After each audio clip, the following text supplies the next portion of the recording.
Phil R. in Houston, Texas. Houston Patio Garden.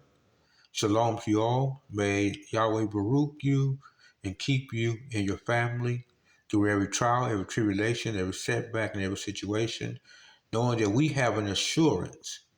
As it says in the scripture, we have an assurance in Yeshua and in Yahweh because He wants and desires the best for us. And all we need to do is operate in obedience, surrender, submission, humility, and keep the laws, the statutes, and commandments which govern our lives and instruct our very steps. Today's video is about continuing to grow even when we experience failures. This season, I've experienced a lot of crop failures, as so many of you around in this community have also. But it's just a testament to how important it is to have a spiritual foundation in the Word. You know, when we go into the Word, we find that it has life lessons that are comparable to what we're going through on a daily basis. As in the Holy Scriptures, the prophets, the priests, and the people of Israel, they had to go through many, many trials. And it's a maturation process. It's something that me and my wife, we talked about this morning, that we don't all reach the same place at the same time. We all have an individual journey. Just like our plants in the garden, they don't all mature at the same time.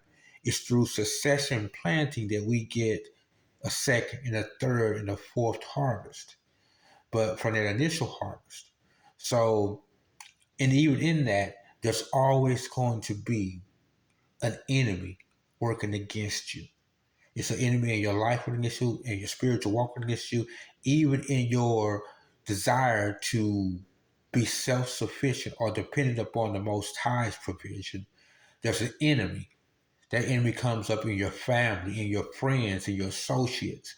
It comes up in many different forms. It comes up on your place of work with your bosses and your managers when you want to take off for the feast days, or when you want to keep the commandments, or when you want to have a moral standard and integrity about yourself. Even though those things benefit that company, because a person that has integrity will do a better job than someone who is self-centered and only cares about their own self-desires.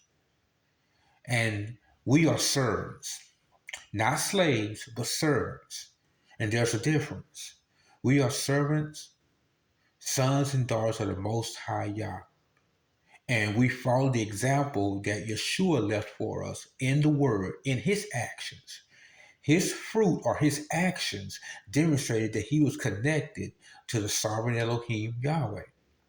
So through our foreshadowing, gardening is a foreshadowing of how the Father's provision works.